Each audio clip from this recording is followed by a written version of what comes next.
Ons hulp is van die Here, wat die hemel en die aarde gemaak het en elke dag onderhou. Aan hom behoort die heerlikheid tot in ewigheid. Amen. Geliefdes in die Here Jesus, genade vir julle en vrede van die Vader en die Seun en die Heilige Gees. Ons is nou in die lydenstyd, die laaste aand voordat Jesus gekruisig is, toe hy en sy disippels by mekaar en hy leer hulle bid en hy leer vir hulle oor die lewe. En hy sê, soos die Vader my liefhet, het ek julle ook lief. Julle moet in my liefde bly. As julle my opdragte uitvoer, sal julle in my liefde bly, net soos ek die opdragte van my Vader uitvoer en in sy liefde bly. Dit sê ek vir julle sodat my blydskap in julle kan wees en julle blydskap volkome kan wees. Dit is my opdrag. Julle moet mekaar lief hê soos ek julle lief het. Niemand het groter liefde as dit nie, dat hy sy lewe vir sy vriende aflê. Julle is my vriende as julle doen wat ek julle beveel. As ons ekskuus gevra het, dan kom sit die Here by ons soos 'n pa en hy sit sy arm om ons en hy sê jy is vergewe.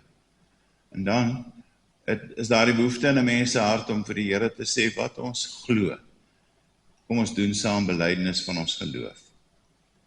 Ek glo in God die Vader, die Almagtige, die Skepper van die hemel en die aarde, en in Jesus Christus, sy eniggebore Seun, ons Here, wat ontvang is van die Heilige Gees, gebore is uit die Maagd Maria, wat gelei het onder Pontius Pilatus, gekruisig is, gesterf het, en begrawe is en ter helle neergedaal het. Wat op die derde dag weer opgestaan het uit die dode, opgevaar het na die hemel, en sit aan die regterhand van God, die Almagtige Vader, vanwaar hy sal kom om te oordeel, die wat nog lewe en die wat reeds gesterf het. Ek glo in die Heilige Gees. Ek glo aan 'n heilige, algemene Christelike kerk, die gemeenskap van die heiliges. Ek glo aan die vergifnis van sondes, die opstanding van die vlees en 'n ewige lewe. Kom ons bid saam. Hemelse Vader, as ons so met mekaar saam sing en ons bedoel wat ons sing, dan sê ons harte dit, ek sing bly oor dat U my vergewe het, omdat U my Vader is, omdat U vir my sorg. En dankie Here dat deel van hierdie sorg ook op 'n Sondag is dat U vir ons versterk in ons harte deur die woord en die Gees om hierdie week regtig vir Jesus te lewe. En ons wil bid dat as ons weer aangaan met Filippense om te kyk wat U wil met ons lewe is, dat ons vanmôre weer 'n ander perspektief sal kry om met blydskap uit te gaan en die woord uit te dra. In Jesus se naam. Amen. Steeds met Filippense 1. Ek wil hê julle moet weet, broers, dat wat my oorgekom het, juist die verkondiging van die evangelie bevorder het. Dis waaroor dit gaan. Die uitdra van die evangelie. Dit het daarop uitgeloop dat die hele keiserlike wag en al die ander nou besef dat dit terwille van Christus is dat ek 'n gevangene is. Deur my boeye is die meeste broers ook in hulle vertroue op die Here gesterk. Hulle waag dit ook al hoe meer om die woord van God onbevreesd te verkondig. Daar is wel party wat Christus verkondig omdat hulle jaloers op my is en iets teen my het, maar ander doen dit met opregte bedoelings. Laasgenoemde verkondig Christus omdat hulle my liefhet en weet dat dit my taak is om die evangelie te verdedig. Maar die eerstgenoemdes maak Christus bekend uit selfsugtige en onsuiwere bedoelings. Hulle oogmerk is om die gevangenskap vir my nog swaarder te maak. Maar wat maak dit saak? In elk geval, of dit met bybedoelings is of in opregtheid, op allerlei maniere word Christus bekend gemaak. En daaroor is ek bly. Dis Paulus se hele tema van die Filippense boek. Wees altyd bly. Ek sal my ook verder verbly, want ek weet dat alles op my redding sal uitloop, omdat julle vir my bid en die Gees van die Jesus Christus my sal bystaan. Ek wil 'n teks byvoeg uit 2 Timoteus. Onthou altyd dat Jesus Christus, 'n nakomeling van Dawid, uit die dood opgewek is. Dis die evangelie wat ek verkondig. Vir hierdie evangelie lei ek verdrukking, selfs in boeye soos 'n misdadiger, maar die woord van God kan nie geboei word nie. En ons tema vir vanmôre is, hoe ook al, die evangelie moet uit. Ek wil hê, broers, dat julle weet wat my oorgekom het, juis die verkondiging van die evangelie bevorder het. Dit het daarop uitgeloop dat die hele keiserlike leiwag en al die ander nou besef dat dit ter wille van Christus is dat ek 'n gevangene is. Paulus sit in Rome in die tronk vir 'n lang periode en hy is nie afgetree in die tronk nie. Hy is oud, maar hy is nie afgetree nie. Hy het opgetree. Hy skryf. En hy skryf vir hulle, hy sê, ek is vasgeketting aan een van die keiserlike leiwagte. Hulle werk skofte. En so leer hulle vir Paulus ken en hy vir hulle. Nou ek het geskrik toe ek in 'n boek gelees het, die keiserlike leiwag het bestaan uit omtrent 9000 Romeinse soldate. En hulle werk skofte. Elke 4 tot 6 uur word hulle omgeruil. Nou dink jy die prentjie in die tronk, dan kom hulle daar, dan word die een losgemaak en 'n ander ene word vasgemaak aan Paulus. Hulle het nie tralies soos ons gehad, dat hulle nie kan ontsnap nie, hulle is vasgeboei aan mense. Nou wil ek so met 'n vonkel in my oog sê, en hulle het ook nie omkoopgeld vir hulle aangebied om hulle te laat loop nie. En elke 4 tot 6 ure kom daar een van die nuwe keiserlike leiwagte, en hy sê, die hele keiserlike leiwag het tot bekering gekom. Kan 'n mens dit vir jou indink? Paulus se keuse was dit, hy gaan sit in die hoekie en kla, Here, dit is so sleg hier, ons het brandsiek, ons sukkel, die inflasiekoers is sleg, ek is in die tronk, ek kan nie meer beweeg nie, of hy verkondig met blydskap die evangelie van die Here Jesus Christus. Daar is 'n Engelse uitdrukking wat sê, your attitude determines your attitude. Paulus se vreugde kom nie van sy omstandighede nie, maar van sy ingesteldheid, sy binnekant. Daar was oor die eeue 'n verskuiwing van denke van mense oor Jesus en oor die Bybel. Ek sou daaroor 'n hele reeks preke in 'n jaar kon gepreek het. Voor die Nuwe Testament was die evangelie onbekend. God het op eienaardige maniere direk gepraat met Moses en Abraham, met al die profete. En toe kom die Here Jesus, en in die eerste 20 eeue was die evangelie die goeie boodskap by mense bekend.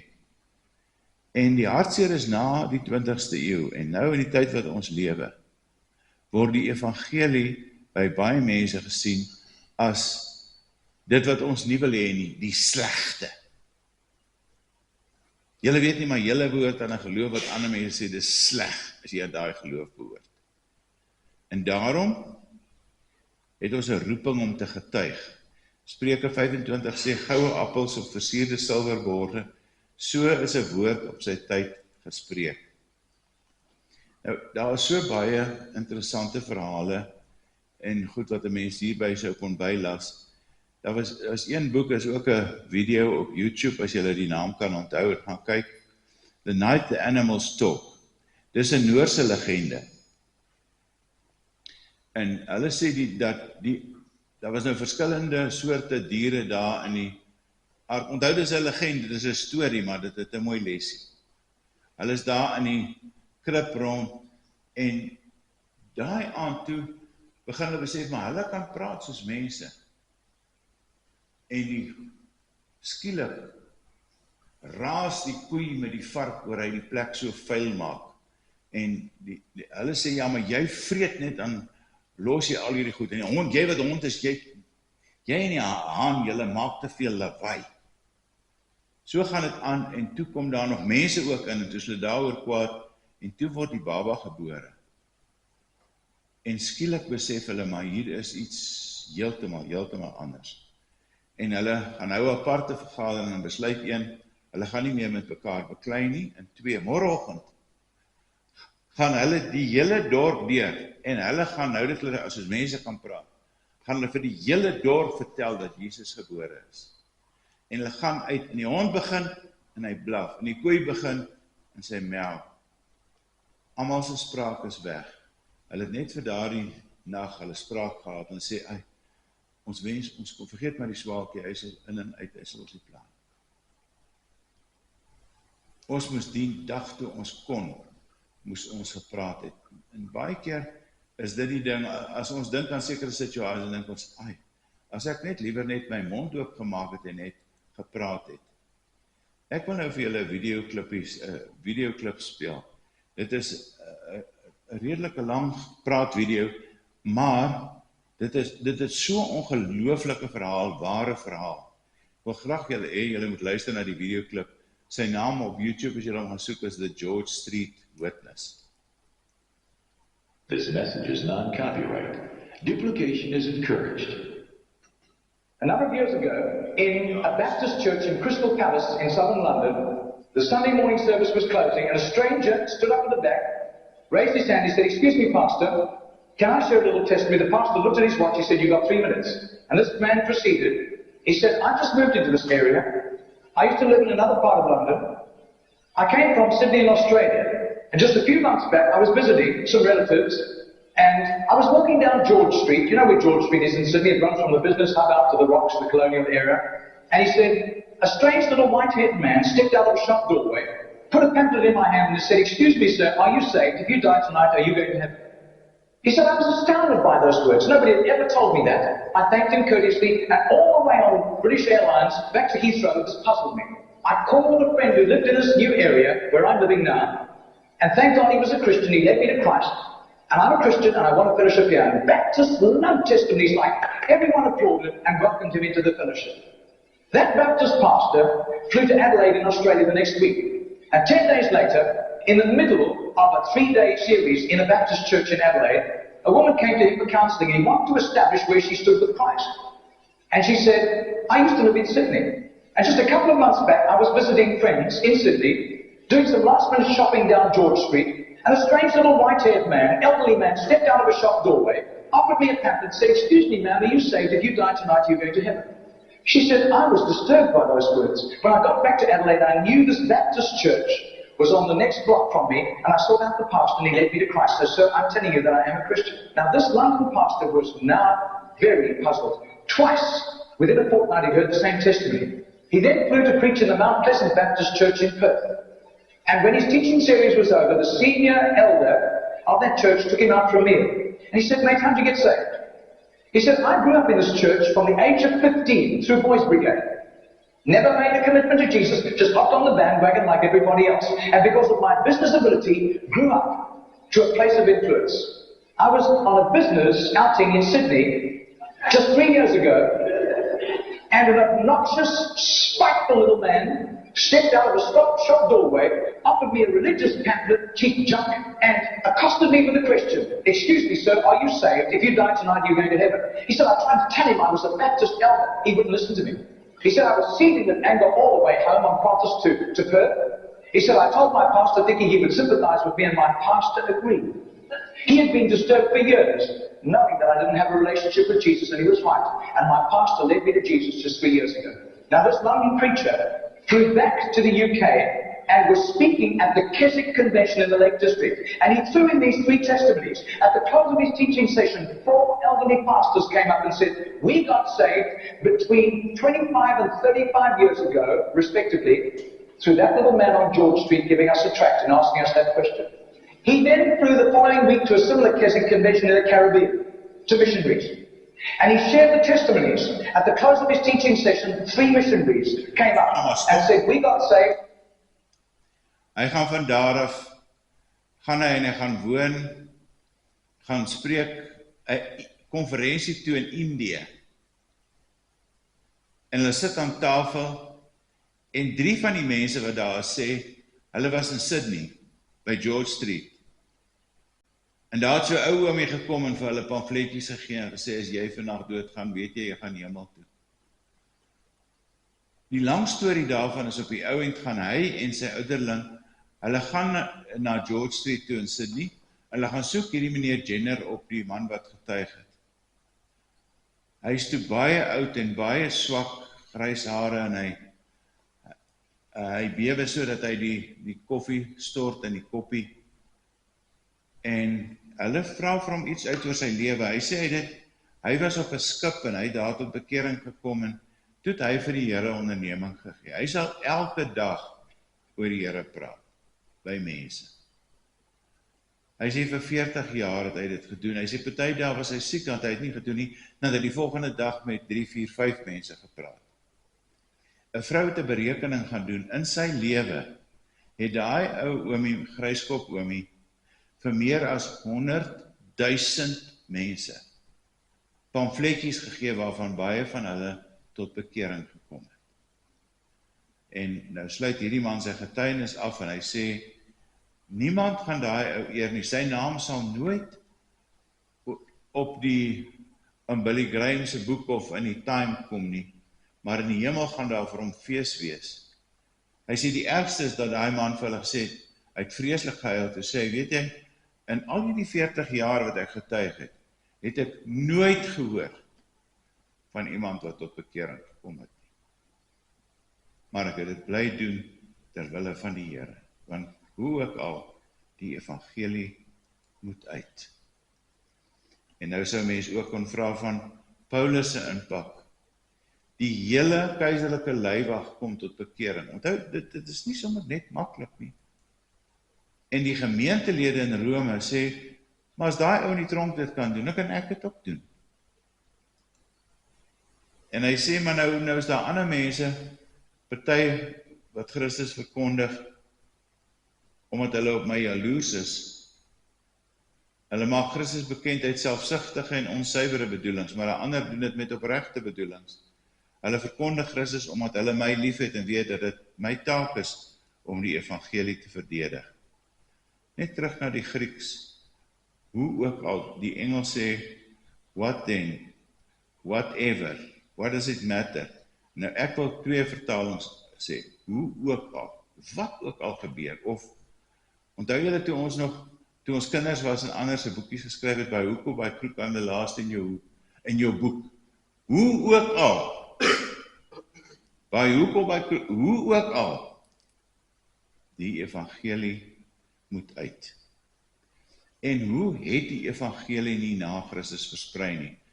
Paulus het die hele daar by Turkye rond oral deurgegaan en die evangelie verkondig.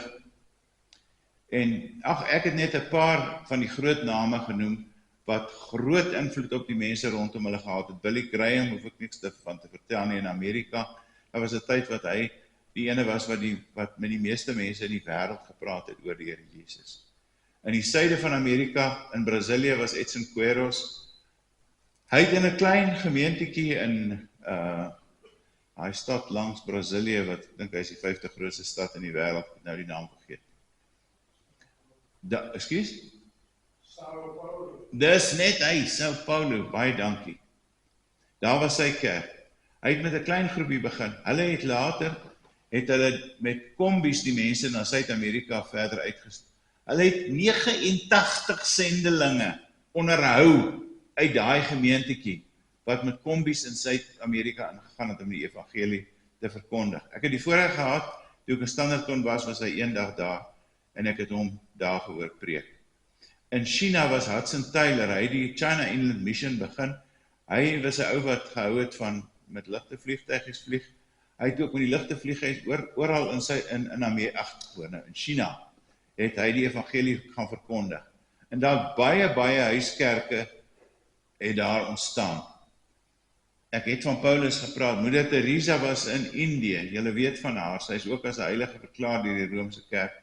Sy het gaan werk onder die Malaatses. Niks eer vir haar nie, alhoewel daar was tye wat sy by Time die vrou van die jaar gewees het.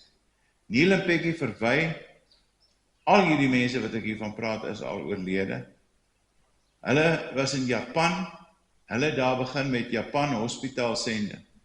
Hulle kinders het daar agtergebly en doen dit nog steeds, en nou is daar 'n dominee van der Walt van ons kerk, en sy skoonpa wat eers 'n Natalpredikant was, hulle is daarna in Japan besig om die evangelie te verkondig.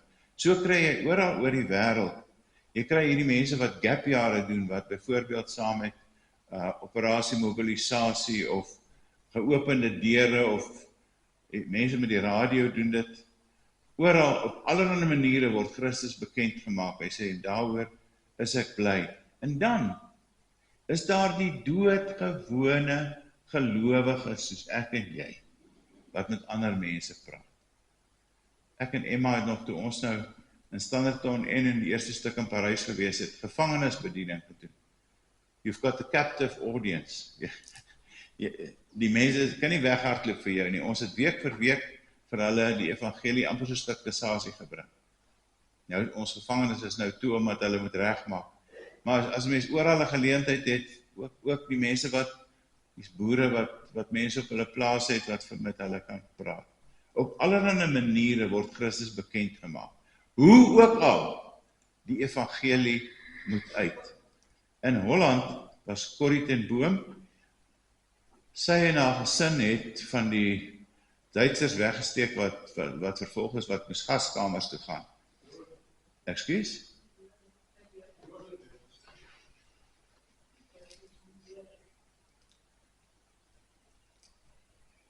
Sy het die Jode weggesteek. Jy is heeltemal reg. Dankie meneer Wenting. Ek het, dis maar, sien jy hierdie grys hare? Dis dit wat dit doen. Sy het hulle die Jode weggesteek. En sy het 'n paar boeke, een is Tramp for the Lord. Sy en haar suster was albei in die konsentrasiekamp. Sy vertel dat hulle al hulle klere van hulle afgevat het en hulle verniel het. Wêreldwyd het baie Christene gelei en baie het ook gesterf vir hulle getuienis. En wat van ons? Jy kan verwag, dit is nie maanskyn en rose net nie. Jy kan sterk teestand verwag. Iemand het so ding oor Noag se ark geskryf, 10 lesse uit Noag se ark, en die ene is, die grootste gevaar is nie die haie aan die buitekant nie, maar die houtboorders aan die binnekant wat gaatjies in die boot vreet. Ek wil nie daaroor praat nie, maar in die NG Kerk is daar ook baie mense wat op die oomblik, tot van teologiese kant af, gaatjies in die evangelie vreet, omdat hulle baie van die goed van die Bybel net nie meer wil glo nie, en ander mense in diskrediet bring. Paulus was vasgevang deur die gevangenis se mure, maar hy het dit deurbreek met sy getuienis. En partykeer is ons vasgevang in ons eie emosionele mure. En wat is die mure wat jou weghou? Ouderdom, mensevrees, vooroordeel, luiheid. Daar kan ander goed ook wees. En dan, wat sê ek as ek uitloop? Moet een ou gesê, Here, hier is ek, maar stuur my suster asseblief. Ek lees van 'n vrou in die Filippyne. Sy was op pad om sendingveld toe te gaan, en sy pak haar goed en al haar goedjies, en sy steur haar nie aan mense nie, en hulle pyp breek by die riool. En haar sussie wat daar is, kom en sy gaan sit daar by daai man, en sy praat met hom, en sy bring hom tot bekering daar by die riool. En die ander sussie is ongeërg oor al hierdie probleme, en daar kom die elektriesien ook, en hy werk, en die sussie gaan sit by hom, en sy praat met daai man oor die Here Jesus. En hierdie ene wat op pad is na die sendingveld toe, wil niks van hierdie mense te doen hê nie, met hulle te doen hê nie. Partykeer is dit net hierdie mense wat rondom ons is, wat partykeer net 'n telefoon oproep, en kan ek sê, deesdae WhatsApp of een of ander bemoediging nodig het, as hulle siek is, of as hulle probleme het. Wil jy te swak daarvoor? Die Here sal die mure rondom ons afbreek. My God sal in elke behoefte van julle ryklik vervul, volgens sy wonderbaarlike rykdom in Christus Jesus. As ek wil gaan getuig, dis soos 'n groot petroltank. Ek het 'n klein tankie. Ek is nie altyd in staat nie, maar daar is 'n groot hemelse petroltank. wat vir my altyd versorg. Ek het al baie gedink oor die reën. Ons hier in die boeregemeenskap praat ons baie van die reën. Het jy al ooit gedink, hoeveel water hou die Here in die lug met die wolke? Ek het eendag uitgewerk, as jy nou oor 10 km so en 10 km so, as jy vat die reën wat daar geval het, dis iets soos 9 tankwaans, as daar net 'n duim reën geval het, 25 mm, dan is dit 9 groot olietankschepe wat daai water moes vervoer het. Ons het 'n ongelooflike groot God wat 'n voorsiening is van alles wat ons nodig het. En daarom sê Paulus die hele tyd, Jesus is my blydskap. Dis wat ons moet gaan doen. Jy moet met jou blydskap gaan en gaan lewe. Ek sê baie keer as in die kerk inkom, ag nee man, julle is so suur, glimlag net 'n slag, net vir mekaar ook, as julle daar by die koffie is, glimlag net vir mekaar, dat julle kan sien, ons is nie kwaad nie. Ons is lief vir die Here Jesus, ons het 'n wonderlike bron. Jesus is my blydskap. Nou, as dit waar is, kan ek ook bid, Here, laat ek hoe ook al elke dag my blydskap uitstraal en die evangelie verkondig. Amen.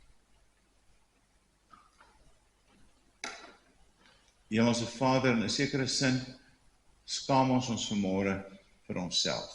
Want so baie kere dan dink ons is nutteloos en wat kan een mens maak? Die boere weet wat kan een vuurhoutjie in 'n droë land maak. Kan 'n verskriklike vuur veroorsaak.